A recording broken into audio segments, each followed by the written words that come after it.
నీటి మాట లోపల కిచెన్ ల్యాబ్ లోపల నీటి మాటలో kitchen lab. Good health, good food, healthy diet, ఇన్ని పేర్లు దీనికి పెట్టుకోవచ్చు. తినరా మైమరచి, తినరా మైమరచి. పులుపులో దాగిన తీయదనం అంటే అందరికీ తెలుసు. మామిడికాయ కాయగా ఉన్నప్పుడు పుల్లగా ఉంటుంది, పండైన తర్వాత తీయగా ఉంటుంది కదా. అయితే దీంతో మనం ఏం చేస్తాం, ఆవకాయ మాగాయ పెట్టుకుంటాం కదా మిత్రమా. బద్దలంటే ముక్కలు, మాగాయ ముక్కల్ని మాగాయ బద్ద అంటారు. చీబద్ద అనే పదము వర్ణ వ్యత్యయము జరిగి చీదబ్బ అయింది. పెద్ద తొనలు విడదీయగలిగే స్వభావం వలనే ఈ పండు దబ్బ పండు అయింది.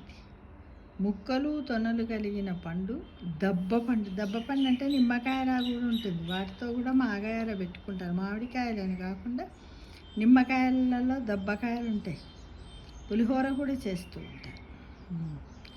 కమల, బతాయి లాంటి పళ్ళు మనకి 2-3 శతాబ్దాల కాలంలో పరిచయమైంది. దసేం మనం ఏంటంటే బతాయి, మొసంబి ఎలా ఉంటాయి, దబ్బకాయలు కూడా దొరుకుతాయి. తొనలు కలిగిన నారింజ దబ్బ ఆదిమ కాలము నుంచి మన సంస్కృతిలో భాగంగా ఉంది. అంటే నిమ్మకాయ పచ్చళ్ళు ఎలా పెట్టుకుంటాము, దీంతో కూడా పచ్చళ్ళు పెట్టవచ్చు అన్నమాట, జ్యూసు చేసుకోవచ్చు. దబ్బలో దూది దబ్బ, నార దబ్బ అని 2 రకాలు ఉన్నాయి. మందపాటి తోలు ఉండి దాని అడుగున దూది పొరలు ఉండేది దూది దబ్బ, దబ్బ నార. లేదా పీచు ఎక్కువగా ఆవరించి ఉన్నది నార దబ్బ. దానికే నారదం, నారంగ రంగం, నారంగం, నారింజ అనే పేర్లు ఏర్పడింది. నారింజ అనే తెలుగు పేరులో నా లోపించి ఇంగ్లీష్ వాడి నోట ఆరెంజ్ అయ్యింది. ఇంగ్లీష్ వాళ్ళు ఏం చేశారు, నాన్న పక్కకి పెట్టి ఆరెంజ్ అయ్యింది. దబ్బపండు తోలు, గింజలు, తొనలు ఆహారానికే కాదు వైద్యానికి కూడా పనికొస్తాయి. పేగులో వచ్చే వ్యాధుల్లో దీని ప్రయోగం ఎక్కువగా ఉంటుంది మిత్రమా. మొలల వ్యాధులు అంటే అరిషమొలలు ఉంటాయి కదా, వ్యాధిలో ఇది ప్రముఖమైన ఔషధం కూడా. పుల్లనిదైనప్పటికీ వేడిని, వాతాన్ని, కఫాన్ని, వాంతి వికారాలను తగ్గిస్తుంది.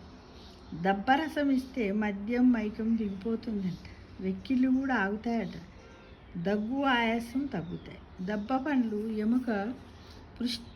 ఎముకలకు పుష్టినిస్తాయి, కండరాలు బలసంపన్నం అవుతాయి, కిడ్నీ, లివర్లను శక్తివంతం చేస్తాయి, గుండెకు టానిక్లా పనిచేస్తాయి, కండరాలు కృషించిపోయే వ్యాధిలో మేలు చేస్తాయి. బాగా పండిన దబ్బలో సి విటమిన్ అధికంగా ఉంటుంది. పొయ్యెక్కించకుండా దబ్బరసంతో వంటకాలు చేసుకోవాలి, వేడి తగిలితే చేదు వస్తుంది అని కూడా అంటారు. అంటే దాన్ని మసలు పెట్టకుండా అంటే నిమ్మకాయ పులిహోరలు కూడా చేసుకోవచ్చు కదా. దబ్బ పానీయం, దబ్బ తొనల్ని వలిచి కొద్దిగా సైంధవ లవణము, అల్లం రసం కలిపి కొద్దిసేపు ఉంచితే తొనల లోపల ముత్యాల నుంచి రసము బయటకు వస్తుంది. ఇది కఫాన్ని, వాతాన్ని తగ్గించి గుండెకు మేలు చేస్తుందంట. లివర్కు మంచిది, కడుపు నొప్పిని తగ్గిస్తుంది, విరేచనం అయ్యేలా చేస్తుంది. ఎవరికైనా మలబద్ధకము ఉన్నట్టయితే, విరేచనాలకు కొంచెం ప్రాబ్లం అయితే వాటికి కూడా సహాయపడుతుంది. ఉదయం పూట తాగితే మంచిది. వేసవిలో వడకొట్టకుండా ఉపయోగపడే పానీయం. మోనోపాజ్ వచ్చిన స్త్రీలు ప్రతిరోజు దబ్బ పానీయం తాగుతుంటే మంచిది.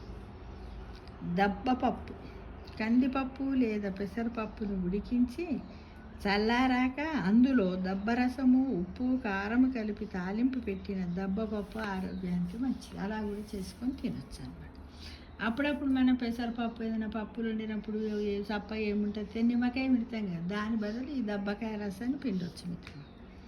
దబ్బ పులిహోర, చింతపండు రసానికి బదులుగా దబ్బరసం కలిపి తాలింపు పెట్టిన పులిహోర రుచికరంగా ఉంటుంది.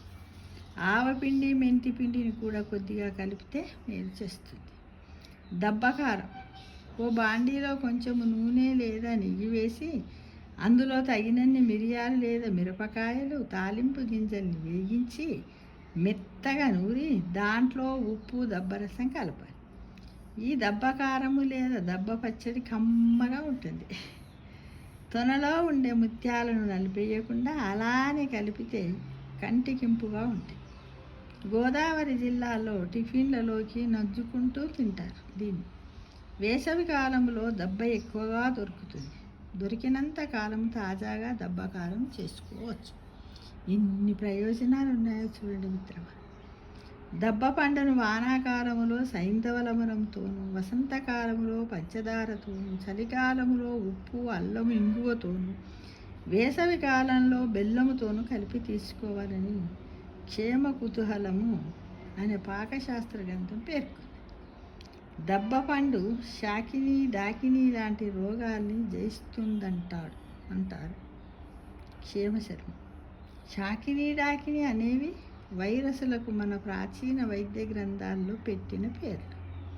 ఇమ్యూనిటీ బూస్టర్లా పనిచేస్తుందనేది ఈ ఇమ్యూనిటీ బూస్టర్లా పనిచేస్తుందనేది ఈ దబ్బకాయ రసముల యొక్క సారాంశమని మన పెద్దలు పాకశాస్త్రం లోపల క్షేమ కుతూహలము అనే పాకశాస్త్ర గ్రంథం లోపల మన క్షేమశర్మ గారు మనకు వివరించి చెప్పాడు మిత్రమా. కాబట్టి తినరామయి మరచి తినరా మరవకుండా ప్రతి సంవత్సరము తినరా దబ్బకాయను.